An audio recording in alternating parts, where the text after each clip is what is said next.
नमस्कार दोस्तों, मैं ओम प्रकाश आप सभी का इस YouTube चैनल पे स्वागत करता हूँ। डेली कंफ्यूजिंग मैथ क्वेश्चन के इस सीरीज में आज फिर मैं आपके सामने उपस्थित हूँ एवरेज के एक नए क्वेश्चन के साथ। यह क्वेश्चन TCS का काफ़ी फेवरेट क्वेश्चन है जो हाल में हुए SSC एवं रेलवे के एग्जाम में देखा गया है। मैं इस क्वेश्चन को दो मेथड से करवाने वाला हूं, एक तो इसका बेसिक और दूसरा कैसे इस क्वेश्चन को जल्दी करेंगे। क्योंकि बेसिक में यदि डेसिमल ना हो क्वेश्चन में, जैसे ये क्वेश्चन है इसमें डेसिमल नहीं है कहीं पे, तब तो आसानी से आप बेसिक से भी कर पाएंगे। लेकिन यदि क्वेश्चन को थोड़ा सा ट्विस्ट करना चाहे और जो वैल्यू है वो दशमलव के रूप में दे दे तो फिर आपके लिए ये बेसिक मेथड काफ़ी मुश्किल पड़ जाएगा। ऐसे में आपको जो मैं सेकेंड मेथड बताने वाला हूं वो हेल्पफुल होगा। तो आइए देखते हैं पहला मेथड। पहले क्वेश्चन को समझ लेते हैं। क्वेश्चन है कि 13 संख्याओं का औसत 47 है, उसमें पहले 3 संख्याओं का औसत 39 है, फिर अगले 7 संख्याओं का औसत 49 है। यानी कि 13 संख्याओं में से शुरू के 3 संख्याओं का 39 औसत है, फिर उसके बाद के 7 संख्याओं का 49 है, यानी 10 संख्या हो गया। फिर बचा 3 संख्या 11वीं 12वीं और 13वीं। तो इसमें रिलेशन है कि जो 11वीं संख्या है वह 12वीं से दोगुनी है तथा जो 12वीं संख्या है वह 13वीं संख्या से 3 कम है। और बताना है 11वीं और 13वीं संख्या का औसत क्या होगा। ये पहले बेसिक से देखते हैं। तो यहां हो जाएगा 13 संख्या का औसत 47 है, तो 13 संख्याओं का सम क्या हो जाएगा 47 इंटू 13। क्योंकि एवरेज का या औसत का जो बेसिक फॉर्मूला होता है वो क्या होता है, सम ऑफ ऑब्जर्वेशन बट्टा एवरेज बराबर क्या होता है, सम ऑफ ऑब्जर्वेशन बट्टा नंबर ऑफ ऑब्जर्वेशन, यानी प्रेक्षणों का योग बट्टा प्रेक्षणों की संख्या।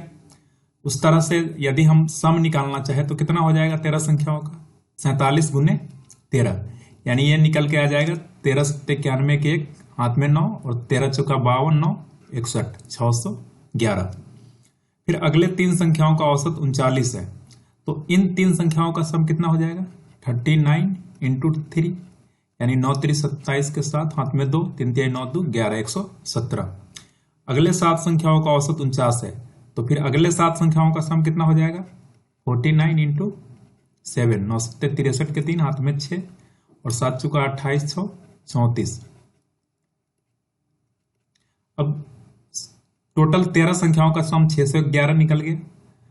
शुरू के 3 संख्या और उसके बाद के 7 संख्या, अगर इन दोनों का हम सम निकालना चाहे यानी 10 संख्याओं का सम निकालना चाहे तो कितना हो जाएगा, इस दोनों को जोड़ देंगे तो यहां से हो जाएगा 7 3 10 के 0 हाथ में 1 4 1 5 1 6 और 3 1 4, यानी शुरू के 10 संख्याओं का सम ये 3 संख्या का और 7 संख्या का, तो 10 संख्या का सम कितना निकल के आ गया 460।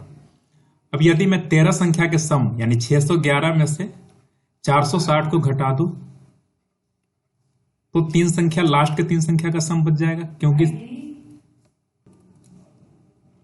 यानी कितना हो जाएगा यहाँ पे 1 11 में से 6 गया 5 और 5 में से 4 गया 1, यानी 151 लास्ट के 3 संख्या का सम बचा 11वीं 12वीं और 13वीं संख्या का।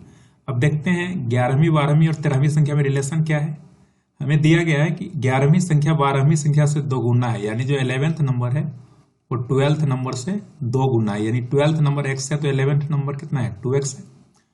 और 12वीं संख्या 13वीं संख्या से 3 कम है, 12वीं संख्या है वो 13वीं संख्या से 3 कम है, तो हम ये भी कह सकते हैं कि 13वीं संख्या 12वीं संख्या से 3 अधिक होगा, यानी ये हो जाएगा x + 3, क्योंकि 12वीं संख्या 13वीं संख्या से 3 कम था। मैंने इसका उल्टा कर दिया, 13वीं संख्या 12वीं संख्या से 3 अधिक होगा।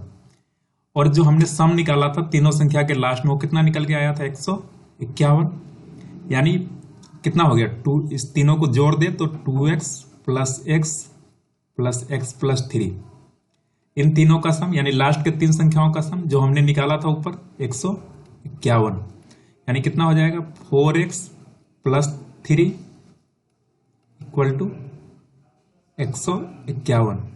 यहां से यदि आप x का वैल्यू निकाले तो कितना हो जाएगा 3 इधर आके घटेगा 148 और बटा 4, यानी 4 तिहाई 12 और 2 पे 8 4 सत्ते 28, x का वैल्यू 37 निकल के आ गया। अब जो आपको बताना है वो है 11वीं और 13वीं संख्याओं का औसत।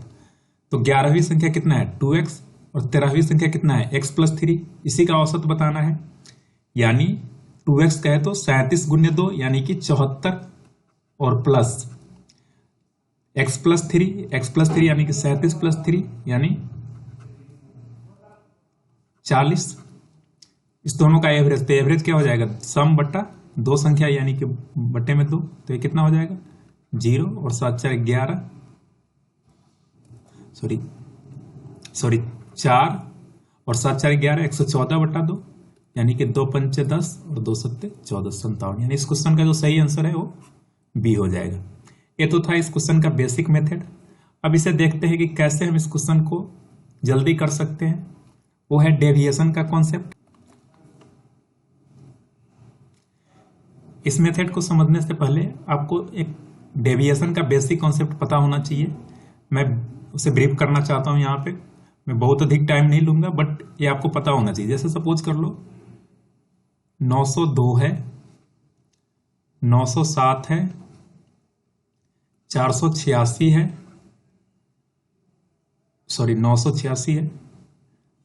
और 896 है। यदि हमें बोले इसका एवरेज निकालने के लिए, तो एक तो जो आप जानते हैं क्या है कि सबको जोड़ देंगे और 4 से डिवाइड कर देंगे, और दूसरा हम इसे सोल्व करने के लिए एक डेविएशन का कॉन्सेप्ट यूज कर सकते हैं। डेविएशन उसका हिंदी विचलन होता है। देखते हैं डेविएशन क्या होता है। आप अगर गौर करें तो क्या देखेंगे, सारा संख्या लगभग 900 के आसपास का है, तो हम मान लेंगे कि इन संख्याओं का जो एवरेज है वो 900 है। हमने ऐसा मान लिया, एक जरूरी नहीं है कि 900 ही होगा, बट हमने मान लिया कि इन सब संख्याओं का औसत 900 है।